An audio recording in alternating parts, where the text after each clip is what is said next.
Hello friends, NCERT standard 12th physics का chapter number 2 जो है उसके अंदर हम लोगों ने कैपेसिटेंस का कंसेप्ट देखा, पोटेंशियल का कंसेप्ट देखा, कैपेसिटर का सीरीज एंड पैरेलल कनेक्शन देखा, कैपेसिटर में स्फेरिकल कैपेसिटर का जो हमने इक्वेशन देखा, हमने कैपेसिटर के अंदर अगर डाइलेक्ट्रिक ऐड करते हैं तो कैपेसिटेंस कितना है वो देखा। बराबर है। कैपेसिटर के अंदर जो चार्ज स्टोर करते हैं तो उसके लिए कितनी एनर्जी स्टोर होती है वो इक्वेशन देखा। तो ये सब एनर्जी डेंसिटी का भी इक्वेशन देखा। तो ये सब जो इक्वेशंस है उस इक्वेशन के थोड़ा सा बेसिक एप्लीकेशंस, थोड़ी सी बेसिक एप्लीकेशन आप लोगों को इस चैप्टर की एक्सरसाइज में स्टार्टिंग में दी हुई है। तो आज हम थोड़े से न्यूमेरिकल्स गिनेंगे चैप्टर नंबर 2 की एक्सरसाइज के। फर्स्ट न्यूमेरिकल क्या है चैप्टर नंबर 2 की? सी मैं जो टॉपिक चला रहा हूं उस टॉपिक के बेस पे जो न्यूमेरिकल है एक्सरसाइज में वो मैं करवा रहा हूं अभी।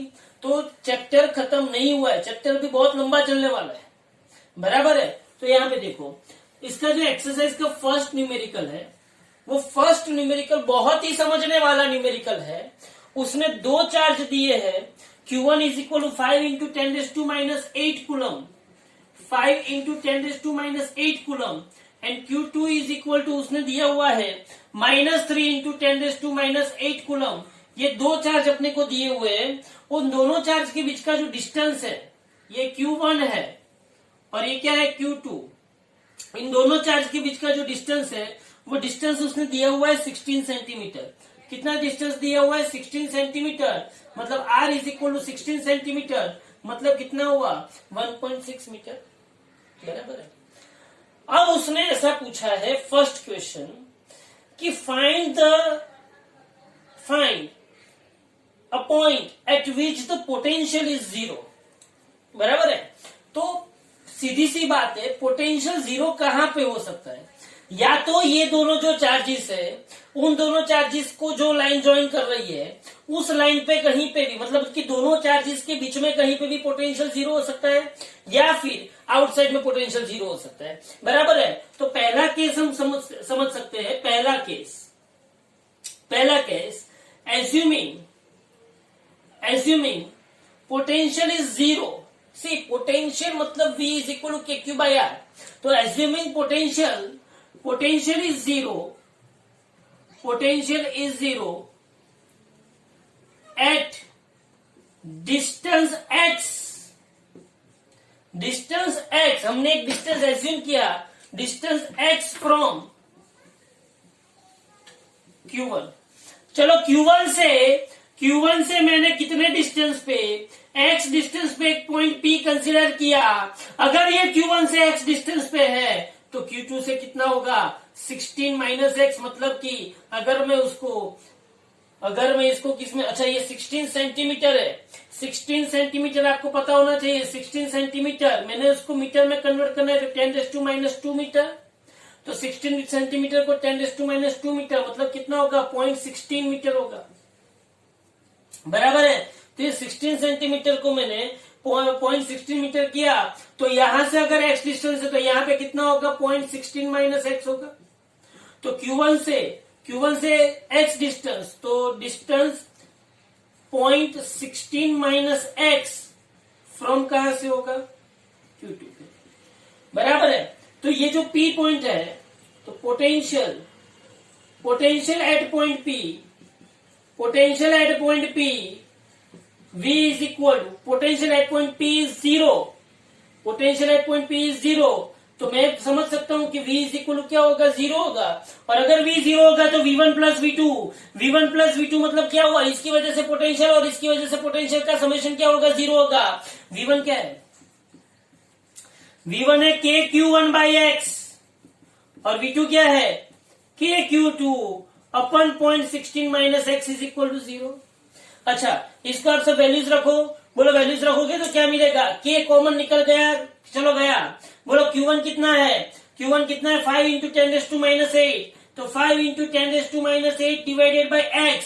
इसको उस साइड ले जाता हूं तो Q2 कितना है? अच्छा ये माइनस होगा तो minus into -3 into 10⁻⁸ divided by ये कितना डिस्टेंस हुआ? 0.16 माइनस x। तो बोलो क्या होगा यहाँ पे?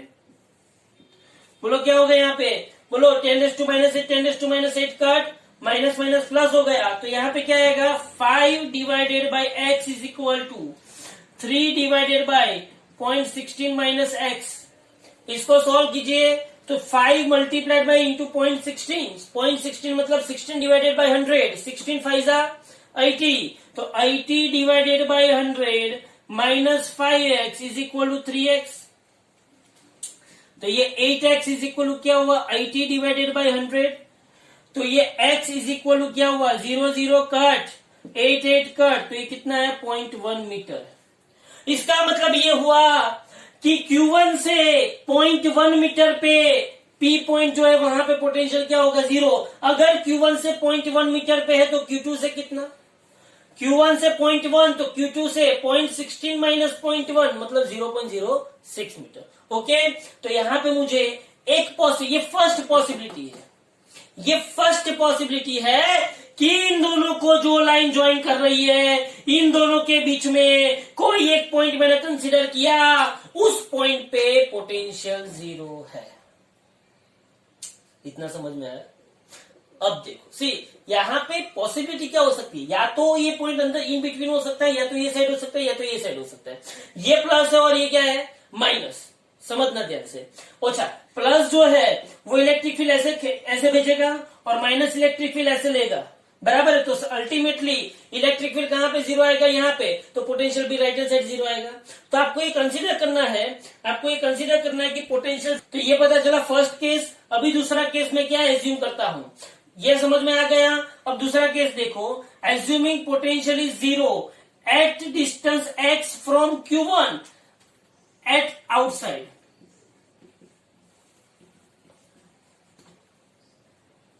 outside and nearer to Q2, outside and near to Q2, मतलब कि मैं यहां पे ऐसा समझता हूं, कि मैंने पॉइंट P यहां पे कंसीडर किया, Q1 से कितने डिस्टेंस पे x, इन दोनों के बीच का डिस्टेंस कितना था 0.16 मीटर, तो Q2 से ये डिस्टेंस कितना होगा, Q1 से ये डिस्टेंस x है P पॉइंट का, तो Q2 से ये डिस्टेंस कितना होगा, तो x माइनस 0.16 बराबर है। तो यहां पे क्या होगा, एज्यूमिंग पोटेंशियल इज 0, ये दूसरा सेक्शन आ गया बी पोस्ट। मैंने दूसरी पॉसिबिलिटी बताई कि यहाँ पे आउटसाइड दोनों चार्ज को जोड़ती हुई जो लाइन है उसके आउटसाइड पे पोटेंशियल 0 हो सकता है P पॉइंट पे। तो यहाँ पे देखो, assuming potential is 0 at distance x from Q1 at distance and nearer to Q2 and from Q2 it is at x minus 0.16 metre, बराबर है। अगेन यही सिचुएशन, बोलो क्या क्या होगा, अगेन यही सिचुएशन, बोलो क्या होगा, जल्दी से बोलो क्या होगा, potential at P is equal to 0, potential at P 0, potential at P 0, तो बोलो क्या होगा, V इज इक्वल टू 0, तो V1 plus V2 is equal to 0। अगर V1 plus V2 is equal to 0 हुआ तो ये क्या हुआ, KQ1 डिवाइडेड बाय यहां से यहां कितना हुआ distance x plus KQ2 by x minus 0.16 is equal to 0।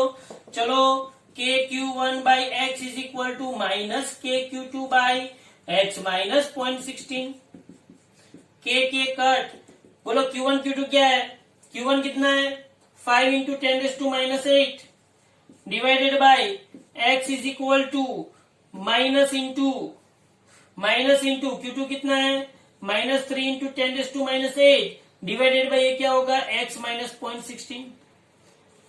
चलो बोलो मुझे 10⁻8 कट, तो 5 बटे x इज इक्वल टू 3 बटे x माइनस 0.16, तो ये 5x माइनस 0.16 इंटू 5 कितना होगा, तो 16/100 इंटू 5, तो 16 5 80/100, तो 80/100 क्या होगा, 80/100 क्या होगा, 0 0 कट, तो 0.8 हुआ, 0.8 इज इक्वल टू क्या हुआ 3x, तो यहां पे ये क्या हो जाएगा 5x minus 3x is equal to 0.8, तो 2x इज इक्वल टू 0.8, तो x is equal to 0.4 metre. बोलो, तो यहाँ पे मुझे कितने डिस्टेंस पे मिलता है? 0.4 मीटर पे। 0.4 मीटर मतलब यहां से मुझे 0.4 मीटर मतलब कितने सेंटीमीटर पे? 40 सेंटीमीटर पे मुझे पोटेंशियल सी मिलता है। बराबर है। तो ये था आपकी एक्सरसाइज का फर्स्ट क्वेश्चन। चलो अभी सेकंड सम। दूसरा जो उसने क्वेश्चन पूछा हुआ है, ध्यान से देखो क्या है। दूसरे क्वेश्चन में उसने पूछा हुआ है कि एक हेक्सागोन लिया है। क्या लिया है? एक हेक्सागोन। और regular hexagon of side 10 centimetre. वाह भाई, एक सुंदर सा हेक्सागोन लिया है। हेक्सागोन, ये जो हेक्सागोन है, आपको पता है ना हेक्सागोन कैसे बनता है? वो आपको पता है? Uniform hexagon. हेक्सागोन होता है, उसकी कितनी वर्टाइसिस होती है? 6, और उसकी कितनी साइड्स होती है? वो भी 6 होती है। तो ये सुंदर सा उसने एक हेक्सागोन बनाया। अच्छा भाई, ये हेक्सागोन बनाया उसने, वेरी गुड, बहुत बढ़िया। हाँ, ये हेक्सागोन बनाया, बराबर है। इसको थोड़ा सा ऐसे कर देते हैं और इसको थोड़ा सा ऐसे, बराबर है। ये समझ लेना ये हेक्सागोन है, बराबर है। अब यहाँ पे देखो, ये जो हेक्सागोन है, सी 1 2 3 4 5 6, ये जो हेक्सागोन है, इस हेक्सागोन में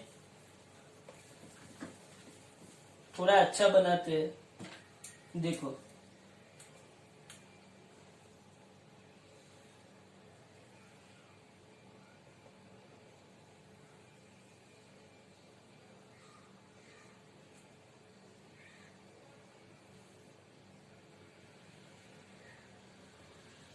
बराबर है। तो ये जो हेक्सागोन है, उसके अंदर उसने क्या बोला हुआ है, ध्यान से समझो। 6 जो वर्टाइसिस है, 6 वर्टाइसिस, वो 6 वर्टाइसिस पे उसने चार्ज रखा हुआ है। 6 वर्टाइसिस पे उसने क्या रखा हुआ है? चार्ज रखा हुआ है। ध्यान से सुनो। तो 5 माइक्रोकूलम का चार्ज रखा हुआ है। Q is equal to 5 microcoulomb, मतलब 5 इंटू 10⁻⁻⁶ कूलम। इतना चार्ज उसने 6 वर्टाइसिस पे रखा हुआ है। Calculate the potential at the centre of the hexagon. Calculate the potential at the centre of the hexagon. और हेक्सागोन की जो साइड है, उसका नाप दिया हुआ है 10 सेंटीमीटर, मतलब ये 10 सेंटीमीटर है, ये भी 10 सेंटीमीटर, ये भी 10 सेंटीमीटर, ये भी 10 सेंटीमीटर, ये भी 10 सेंटीमीटर और ये भी 10 सेंटीमीटर। अब उसने ऐसा पूछा है कि हेक्सागोन के सेंटर पे पोटेंशियल चाहिए। फाइंड पोटेंशियल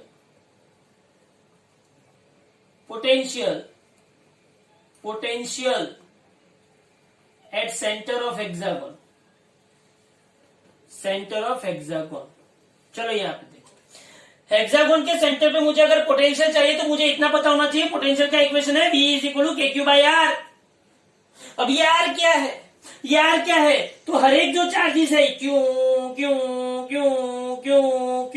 तो हर एक जो चार्जेस है, वो चार्जेस से यहाँ पे सेंटर का जो डिस्टेंस है वो क्या है? R। समझना ध्यान से, ये डिस्टेंस R, ये डिस्टेंस R और ये डिस्टेंस भी क्या है? R। तो मुझे R पता होना चाहिए।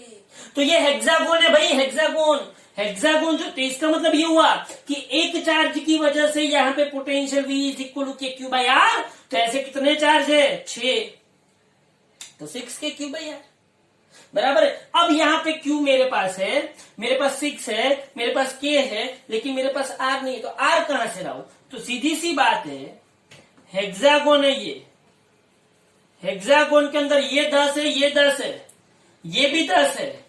अब आपको पता होना चाहिए हेक्सागोन के अंदर कुछ हर एक ट्राइंगल होता है। ये हर एक ट्राइंगल कौन सा ट्राइंगल है? ये इक्विलेटरल ट्राइंगल। क्योंकि हेक्सागोन, याद रखना हेक्सागोन जो होता है, अच्छा स्क्वायर के कितना होता है? 360। ट्राइंगल का कितना होता है? 180। स्क्वायर का 360, ट्राइंगल का कितना होता है? 180। ऐसे ही यहाँ पे हर एक एंगल जो है 60 60 60 60 60 60 60 60 60, ऊपर कितना हुआ? 180, और ये नीचे भी कितना हुआ? 180। समझ में आ रहा है? बराबर है। तो ये 180 प्लस 180 कितना हो गया? 360। तो ये इक्विलेटरल ट्राइंगल है।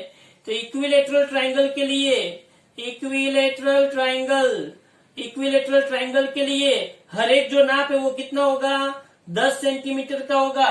तो आपको यहाँ पे मेजरमेंट में लिखना है कि 9 into 10⁹ into 5 into 10⁻6 into 6 divided by 10 into 10⁻2। बराबर है।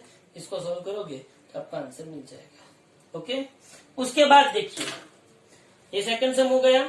उसके बाद देखिए थर्ड सम अभी मैं स्किप करता हूं। फोर्थ वाला देखिए, फोर्थ वाला भी यहाँ पे आ जाएगा। मैं एकदम शॉर्ट एंड स्वीट मेथड से फोर्थ वाला करवा देता हूं। ध्यान से देखना, ध्यान से देखना फोर्थ वाला क्या है।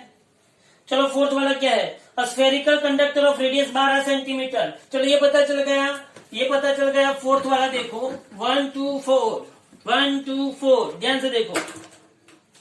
एक्सरसाइज का फोर्थ वाला देखो, radius of sphere r is equal to 12 centimetre है।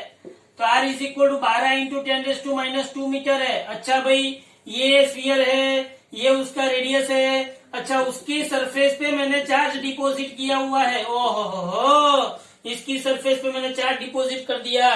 वेरी गुड, इसकी सरफेस पे मैंने चार्ज डिपॉजिट किया। सरफेस पे, अंदर कहीं पे चार्ज नहीं है। बराबर, अगर मैंने सरफेस पे चार्ज डिपॉजिट किया तो इसका इलेक्ट्रिक फील्ड ऐसे जाएगा बाहर की ओर। हाँ भाई, ये इलेक्ट्रिक फील्ड बाहर की ओर गया। तो मैंने सरफेस के ऊपर चार्ज डिपॉजिट किया है। कितना चार्ज डिपॉजिट किया, तो मैंने चार्ज डिपॉजिट किया है Q is equal to 1.6 into 10⁻7 coulomb. ये मैंने चार्ज डिपॉजिट किया। बराबर है। तो इलेक्ट्रिक फील्ड, पहला case, inside this sphere, inside this sphere उसको इलेक्ट्रिक फील्ड चाहिए। तो इलेक्ट्रिक फील्ड क्या होगा इनसाइड दिस स्फीयर? भाई ये स्फीयर है, अंदर कुछ है, there is no charge, there is no charge inside this sphere. और अगर इनसाइड दिस स्फीयर कोई चार्ज नहीं है, so Q is equal to 0 in Gaussian surface. और इनसाइड दिस स्फीयर कोई चार्ज नहीं है तो इलेक्ट्रिक फील्ड भी क्या होगा, 0। अगर इलेक्ट्रिक फील्ड 0 है तो पोटेंशियल कांस्टेंट होगा, वो अभी नहीं देखते हैं। चलो, inside this sphere electric field 0। अब उसने ऐसा पूछा second case, just outside this sphere, just outside. भाई जस्ट आउटसाइड का मतलब क्या होता है? जस्ट आउटसाइड का मतलब होता है R इज इक्वल टू कितना है, 12 सेंटीमीटर। 12 सेंटीमीटर पे पोटेंशियल कितना होगा? तो again potential V is equal to क्या होता है, KQ/R। तो 9 इंटू 10⁻9, Q कितना है 1.6 इंटू 10⁻7 और R कितना है 12 इंटू 10⁻2। तो आपको पोटेंशियल मिल जाएगा 12 सेंटीमीटर पे जस्ट आउटसाइड। और तीसरा केस उसने पूछा है, तीसरा केस उसने पूछा है at a point 18 centimetre from the centre of the sphere, at the point 18 centimetre. So R dash यहाँ पे 18 इंटू 10⁻2 मीटर लिख दीजिए। तो पोटेंशियल क्या होगा? पोटेंशियल का इक्वेशन है V is equal to KQ/R dash. तो V is equal to 9 into 10⁻9, Q कितना है 1.6 इंटू 10⁻7 और ये 18 इंटू 10⁻2। समझ में आ रहा है? कुछ नहीं किया इसमें। इनसाइड क्या था वो हमने देखा था फर्स्ट चैप्टर में। अगर इनसाइड में कुछ नहीं है, चार्ज नहीं है, तो इलेक्ट्रिक फील्ड क्या होगा, 0 होगा। जस्ट आउटसाइड मतलब सरफेस पे, सरफेस पे मतलब कितनी सेंटीमीटर, 12 सेंटीमीटर। तो V is equal to KQ/R, बात खत्म। और आउटसाइड, आउटसाइड मतलब स्फीयर के आउटसाइड कितने सेंटीमीटर पे, 18। हाँ, ये 12, ये 18 सेंटीमीटर पे वापिस V is equal to KQ/R dash. बराबर है। तो ये आपकी एक्सरसाइज का कौन सा सम हो गया, फोर्थ सम हो गया। चलो, एक्सरसाइज का फोर्थ खत्म हो गया। अब एक्सरसाइज का फिफ्थ। एक्सरसाइज का फिफ्थ जो है वो कैपेसिटर के ऊपर है। कैपेसिटर में आपको पता है कि कैपेसिटर जो होता है, कैपेसिटर जो होता है उसकी 2 प्लेट होती है, एक पॉजिटिव प्लेट होती है और एक नेगेटिव प्लेट होती है। अगर दोनों प्लेट के बीच का डिस्टेंस d होता है और प्लेट का क्रॉस सेक्शन एरिया, प्लेट का जो एरिया होता है वो a होता है, तब कैपेसिटेंस का अपने पास इक्वेशन था, कैपेसिटेंस का इक्वेशन था C is equal to ε0a/d। बराबर है। नाउ अब यहां पे देखना ध्यान से, ये क्या था, जब अंदर कुछ नहीं था, वैक्यूम था। क्या था अंदर? वैक्यूम था। अब capacitor filled with dielectric, capacitor filled with dielectric. अगर कैपेसिटर को मैं डाइलेक्ट्रिक के साथ फिल करता हूं, इसका मतलब ये हुआ कि ये पॉजिटिव प्लेट है, ये नेगेटिव प्लेट है, और इसके अंदर अगर मैंने डाइलेक्ट्रिक रखा, क्या रखा मैंने? Dielectric material of dielectric constant के। हाँ, अगर मैंने डाइलेक्ट्रिक कांस्टेंट के वाला मैंने इसके अंदर मटेरियल रखा तो क्या होगा? तो कैपेसिटेंस कितना होगा? कैपेसिटेंस होगा C is equal to epsilon not A K by d. क्या होगा? C is equal to epsilon not A, epsilon A by d है, लेकिन K टाइम्स बढ़ जाएगा, बराबर है। तो यहाँ पे C डैश होगा, यहाँ पे C है, तो यहाँ पे C 0 ले लो, कुछ भी ले लो चलेगा। तो यहाँ पे जो एक्सरसाइज है, एक्सरसाइज का कौन सा क्वेश्चन है? 5th क्वेश्चन है। मैंने पहले आपको इक्वेशंस लिखवाए दिए, फिर मैं अभी आपको क्वेश्चन करा रहा हूं। A parallel plate capacitor with air मतलब यहाँ पे अगर मैं वैक्यूम ले लू, एयर ले लू चलेगा, बराबर है। तो यहाँ पे एयर ले लो। अगर मैंने दो प्लेट के बीच में एयर है तो उसका कैपेसिटेंस कितना दिया हुआ? 8 माइक्रो पिकोफेराड। कितना दिया उसका कैपेसिटेंस? 8 पिकोफेराड। तो what will be the capacitance if the distance between the plate is reduced by half and the space between them is filled with a substance of dielectric constant 6। ध्यान से देखना। हो, जब air थी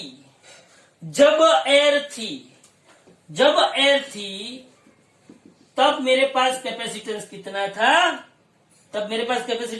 था? 8 picofarad. तो 8 into 10⁻⁻12 farad. Now अब देखो ध्यान से, ये इक्वेशन आपको पता चल गया। ये equation C is equal epsilon not A by D, और ये equation C dash is equal epsilon not A K by D. अब यहां पे देखो एक्सरसाइज का 5th। एयर थी तो कैपेसिटेंस कितना था? C is equal to epsilon not A by d is equal to 8 picofarad. इसको दे दो equation number 1। Now inserting a dielectric material of dielectric constant K is equal to 6 and reducing the distance between the plate is half, बराबर है। and distance between plates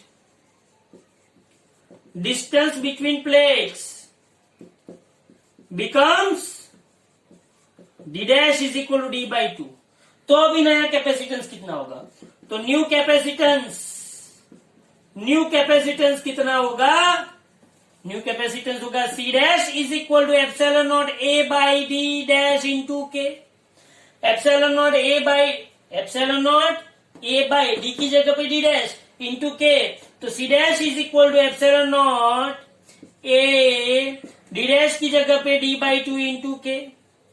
K कितना है? 6। ये दो ऊपर जाएगा तो 6 दूना 12, तो epsilon not A by D into 12। लेकिन epsilon not A by D कितना है? 8 पिकोफेराड। तो 8 इंटू 12, तो 12 8 96 पिकोफेराड। मतलब अगर मैं कैपेसिटर की दो प्लेट के बीच का डिस्टेंस रिड्यूस करता हूं, हाफ करता हूं, एंड साथ में दो प्लेट के बीच में एयर की जगह पे मैं कोई डाइलेक्ट्रिक कांस्टेंट ऐड करता हूं जिसका डाइलेक्ट्रिक कांस्टेंट 6 है, तो मेरा कैपेसिटेंस 8 से कितना बढ़ जाता है? 96 पिको। मतलब उसकी चार्ज स्टोर करने की कैपेसिटी बढ़ जाती है, बराबर है। तो ये क्या हुआ? 96 पिकोफेराड। समझ में आ रहा है मैं जो बोल रहा हूं? ये कैपेसिटर जब एयर है दो प्लेट के बीच में तो epsilon not A by D. जब दो प्लेट के बीच में मैंने डाइलेक्ट्रिक फील्ड किया है ऐसे, तो epsilon not A K by D, बराबर। इतना पता चला। ये है 5th नंबर वाला। अब है 6 नंबर वाला एक्सरसाइज का। चलो एक्सरसाइज का 6 देखो। 6 में क्या दिया हुआ है, 3 कैपेसिटर आपको दिए हुए। कितने? 3 कैपेसिटर आपको दिए हुए हैं, 3 कैपेसिटर। एक्सरसाइज का 6, C1 is equal to C2 is equal to C3 is equal to, तीनों 3 कैपेसिटर कितने पिको फेराड के? 9 पिको फेराड के। Now what is the total capacitance of the combine, मतलब अगर इन सबको सीरीज कनेक्शन में दिया जाए, अगर इन सबको सीरीज में कनेक्ट किया जाए यूं यूं यूं, this is known as series connection. ये C1 ये C2 ये C3, ये plus minus plus minus plus minus, जब मैंने यहाँ पे इसको बैटरी से कनेक्ट किया, वेरी गुड, इन लोगों को मैंने सीरीज में कनेक्ट किया तो उसका इक्विवेलेंट कैपेसिटेंस, इक्विवेलेंट कैपेसिटेंस बोलो सीरीज में इक्वेशन क्या है? सीरीज में इक्वेशन है 1/C equivalent is equal to 1/C1 plus 1/C2 plus 1/C3, 1/9 plus 1/9 plus 1/9, तो 1/C equivalent is equal to 3/9, तो C equivalent is equal to 9/3, तो 3 पिको फेराड। ये क्या आ गया? इक्विवेलेंट कैपेसिटेंस आ गया। ये फर्स्ट क्वेश्चन। सेकंड क्वेश्चन उसने क्या पूछा है, what is the potential difference across each capacitor, हर एक कैपेसिटर के बीच का पोटेंशियल डिफरेंस कितना होगा if the combination is connected to a 120 volt supply. अगर मैंने यहां पे 120 वोल्ट सप्लाई दिया तो इस कैपेसिटर की 2 प्लेट के बीच का potential difference similarly this and similarly this, मतलब कि मुझे फाइंड आउट करना है V1 V2 V3। क्या करोगे भैया, समझना ध्यान से, मुझे V1 V2 V3 find out करना है। आपको पता है कि सीरीज कनेक्शन में चार्ज हर एक पे क्या रहता है, सेम चार्ज हर एक पे सेम रहता है। ध्यान से देखना, मेरा लॉजिक देखना ध्यान से। हाँ देख, मैंने जब सीरीज कॉम्बिनेशन पढ़ाया था ना, तब मैंने आपको बोला था कि सीरीज में मैंने खाना कितना दिया, इन सीरीज कॉम्बिनेशन मैंने खाना कितना दिया, V जितना। इस कैपेसिटर ने कितना खाया, V1, C1 ने V1 खाया, C2 ने कितना खाया, V2, और C3 ने कितना खाया, V3। अब V कितना है, 120। अच्छा, बट ध्यान से देखना, C is equal to Q by V, C is equal to Q by V, तो Q इज इक्वल टू क्या होगा, अच्छा C is equal to Q by V, तो V इज इक्वल टू क्या होगा, Q बाई C होगा, बराबर है। तो यहां पे देख, ये V कितना है, 120, हर एक कैपेसिटर पे चार्ज सेम है, तो ये V1 क्या होगा, Q बाई C1, V2 क्या होगा, Q बाई C2, और V3 क्या होगा, Q बाई C3। तो यहां पे अगर तू देखना चाहे तो C1 C2 C3 सेम है, हाँ, तो ये क्या होगा, 3Q, और C1 C2 C3 कितने हैं, 9 पिको फेराड। तो बोलो ये कितना हो जाएगा, Q इज इक्वल 3 3 जा 9, 12 3 जा 36, तो 360 इंटू 10⁻⁻12 कूलम। ये Q मिला मुझे, क्या मिला ये मुझे, Q। फिर से बोल रहा हूं, ध्यान से देखो, मैं इसकी 2 से 3 मेथड बताऊंगा आपको, लेकिन पहले अभी एक मेथड देख लो। बाकी मैं एक सिंपल मेथड आपको बताऊं, ये मैंने कितना दिया, 120 दिया, तीनों कैपेसिटर की कैपेसिटेंस कितनी है, सेम कैपेसिटेंस है, और चार्ज सभी में क्या होगा, सेम, तो तीनों सेम खाएंगे। हाँ, तो 120 डिवाइडेड बाई 3, 40। एक्चुअली मैं आप डायरेक्टली देखने जाओ तो 120 में से 40 इतना किसने, आपके पास पिज्जा के 120 पीस आए, तीन बंदे की कैपेसिटी सेम है खाने की, तो इस 120 पीस में से 40 इसने खाए, तो 40 ये खाएगा, तो ये भी 40 ही खाएगा ना, 40, बात खत्म। अगर एमसीक्यू में पूछा जाए तो आप सिंपली लिख सकते हो, लेकिन ये जब थियोरेटिकल क्वेश्चन आता है तो आपको ये सब प्रोसीजर करनी पड़ती है। तो ये V का V रहा 120, ये V1 मतलब क्या हुआ, Q by C1 plus Q by C2 plus Q by C3, बराबर है। अब ये 120 is equal to 3 into Q by C कितना होगा, 9 इंटू 10⁻12, तो आपको Q कितना मिलेगा, 3 कट, तो 360 इंटू 10⁻⁻12 कूलम, ये आपको Q मिला, ये Q मिला। अब आप individual V1 is equal to क्या लगा दो, Q by C1, V2 is equal to क्या लगा दो, Q बाई C2, और V3 इज इक्वल टू क्या लगा दो, Q बाई C3। तो Q कितना है, 360 इंटू 10⁻12, और C1 कितना है, 9 इंटू 10⁻12, 10⁻12 गया, 9 4 जा 36, तो बोला आया 40 वोल्ट।